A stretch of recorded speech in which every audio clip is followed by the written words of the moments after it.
খাড়া করেন খরগোশের মতো, শর্টকাট বলে দিয়ে যাই। আলমার আতুইদা সাল্লাত খামসাহা, বিশ্বনবী ফরমান, চারটা কাজ যে নারী দুনিয়ার বুকে করবে ওই নারীর জন্য জান্নাতের 8টা দরজা খুলে দিবে কে? আল্লাহ। 1 নম্বর আলমার আতুইদা সাল্লাত খামসাহা, 5 ওয়াক্ত নামাজ যে মেয়েরা পড়বে, সমাত শাহরাহা, যারা রমজানের রোজা রাখবে, আতাআত বালাহা, স্বামীর আনুগত্য করবে, হাফিজাত ফুরুজাহা, লজ্জাস্থানের হেফাজত করবে। এই 4টা কাজ যে নারীরা করবে 8টা জান্নাতের দরজা তাদের জন্য খুলে দিবে কে? সহজ হয়ে গেল না? মাত্র 4টা। কয়টা?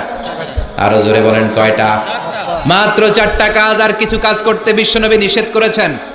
জামার উপর দিয়ে পারফিউম মেখে যেতে নিষেধ করেছেন মুহাম্মদ সাল্লাল্লাহু আলাইহি ওয়াসাল্লাম। আইয়ুমা ইমরাআতিন ইস্তাআতারাত, যেই মহিলারা পারফিউম মেখে বের হলো পুরুষদের দৃষ্টি আকর্ষণের জন্য, কিয়ামতের দিন জিনাকারিনীদের কাতারে ওদেরকে দাঁড় করাবে কে?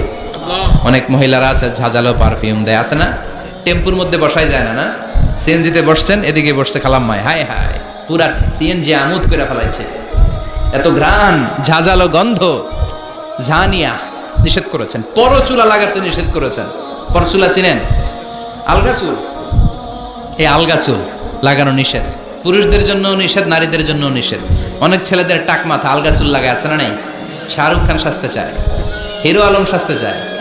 হিরো আলমের মাথাতে চুল আছে অনেক, না? আচ্ছা। আবার অনেক নারীরা পরচুলা লাগায়। মায়েরা নিষেধ। ব্রু প্লাক নিষেধ করেছেন মুহাম্মদ সাল্লাল্লাহু। আবার ইসলাম একটা ড্রেস কোড দিয়েছে। 4টা নিয়ম মেনে যদি নারীরা ড্রেস পরে যে কোনো ড্রেস পরতে পারবে, কবুল করে নিবে কে? আল্লাহ। মায়েরা খেয়াল করে শুনেন, আপনাদের ড্রেস কেমন হবে? নাম্বার 1, আপনার পুরো দেহটা ঢাকা থাকতে হবে। যে ড্রেস পরবেন you should cover your whole body. শুধু হাতের এই 2 কবজি আর চেহারা খোলা রাখতে পারবেন, তবে চেহারা ঢেকে রাখা উত্তম। একজন মহিলা বোরকা পরছে কিন্তু চেহারা খোলা, তার হেজাব হয় নাই, পর্দা হয় নাই, এটা বলা যাবে? কিন্তু উত্তম হচ্ছে চেহারা ঢেকে রাখা, কারণ চেহারা সৌন্দর্যের রাজধানী। Face is the capital of beauty, ঠিক কিনা? চেহারা দেখলাম তো সব বোঝা গেল, ঠিক কিনা? কেমন মাধুর্যতা আছে, দেখতে কেমন সুন্দরী কিনা সব বোঝা যায়। এজন্য চেহারাটাও ঢেকে রাখবেন, চোখটা খোলা রাখবেন। বিশ্বনবীর স্ত্রী উম্মে সালামা বলে, দেখার জন্য আমার 2 চোখের দরকার নাই, লাগবে 1 চোখ। উনি আরেক চোখের মধ্যে আরেক কাপড় দিয়ে রাখতেন, এমনি তাকাইতেন। সাহাবারা বলতেন উনারা দেখলে আমরা দিতাম দৌড়, ভয় লাগতো। চোখ একটা দেখা যায় আর একটা খোলা, ওনারা দেখে আমরা এদিক সেদিক পালিয়ে যেতাম। আবার অনেক মহিলারা পা ঢাকে না, পা কিন্তু পর্দার অন্তর্ভুক্ত। সব সময় মেয়েরা পা মোজা পরে বেরোতে হবে, পা দেখানো যাবে না। হাদিসে এসেছে শুধু হাত এতটুকু, পা কিন্তু পর্দার অন্তর্ভুক্ত।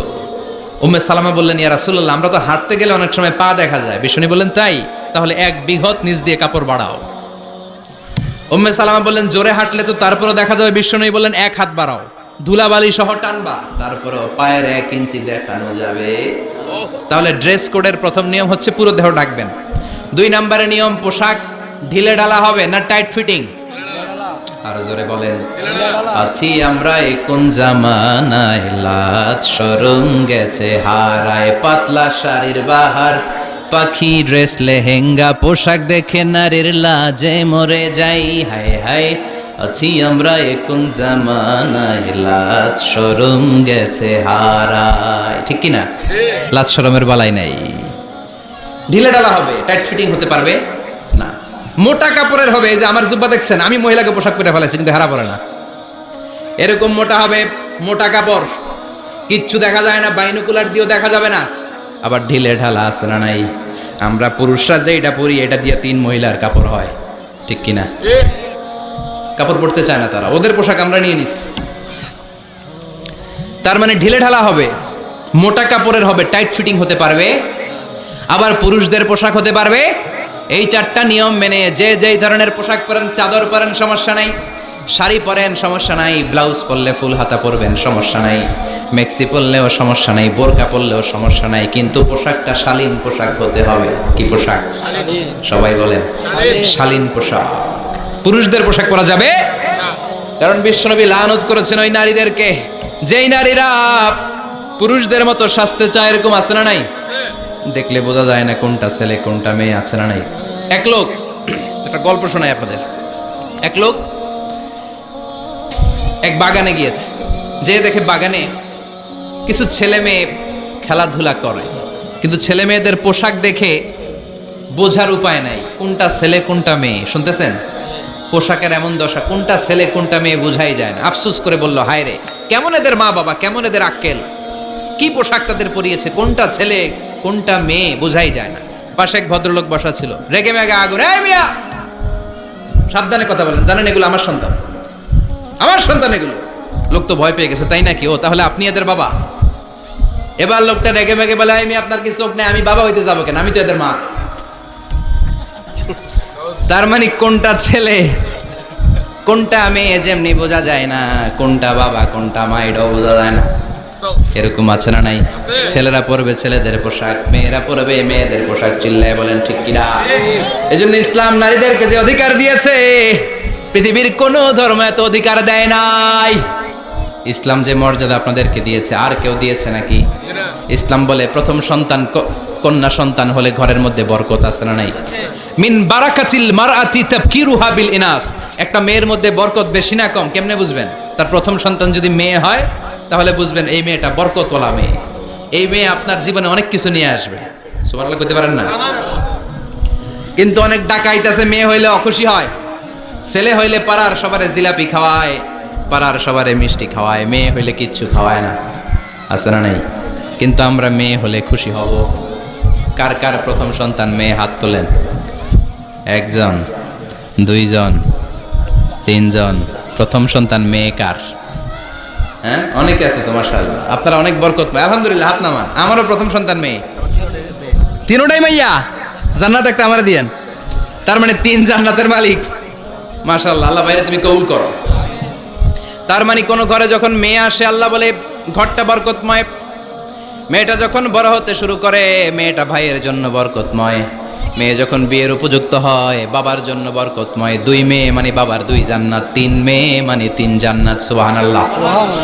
আবার যখন স্বামীর কাছে যায়, ইসলাম বলে ওই স্বামী আল্লাহর কাছে সেরা, যেই স্বামী বউয়ের কাছে সেরা। বউ যদি আপনারে ভালো বলে আপনি আল্লাহর কাছে ভালো, বউ যদি খারাপ বলে আপনি আল্লাহর কাছে খারাপ। তার মানে ব্যালেন্স করেছে ইসলাম। স্বামীরও আনুগত্য করতে বলেছে, আবার স্বামীকেও বলেছে স্ত্রীকে ভালোবাসতে, ঠিক কিনা? কথা বলেন। এবার আরেকজনের স্ত্রী, ইসলাম বলে তোমার হাত যদি বউয়ের হাতের সাথে মিলাও, 2 হাতের সগীরা গুনাহ মাফ করে কে?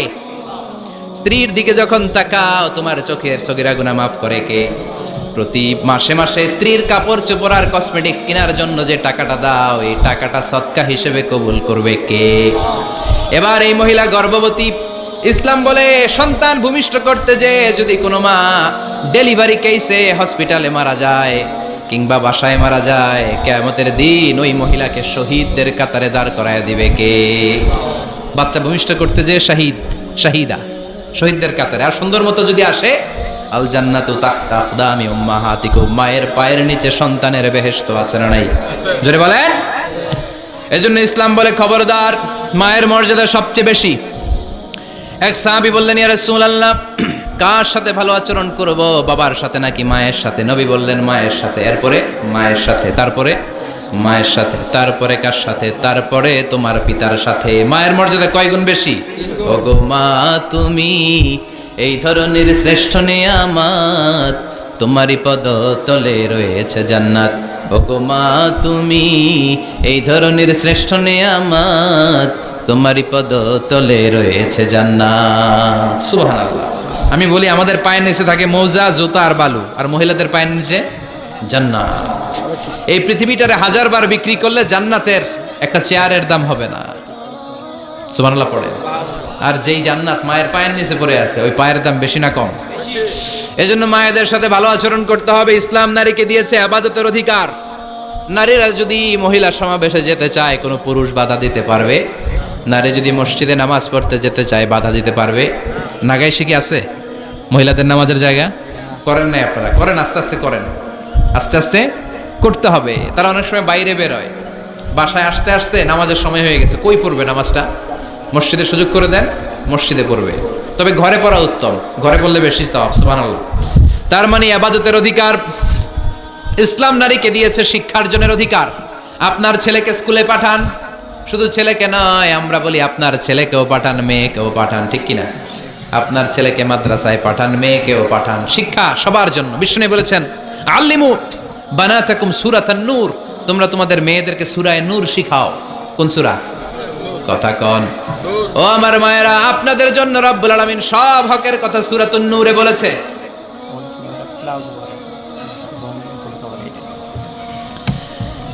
আল্লিমু বানাতাকুম সূরাতুন নূর, তোমরা তোমাদের নারীদেরকে সূরাতুন নূর শিক্ষা দাও।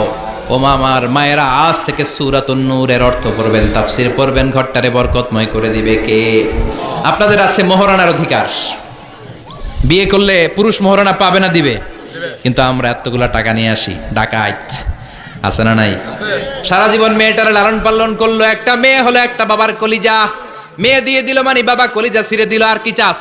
ডাকাত, ফকির কোথাকার। খবরদার, বিয়ের মধ্যে 1 টাকা যদি তুমি যৌতুক খাও, কিয়ামতের দিন আল্লাহ তোমারে ছাড়বে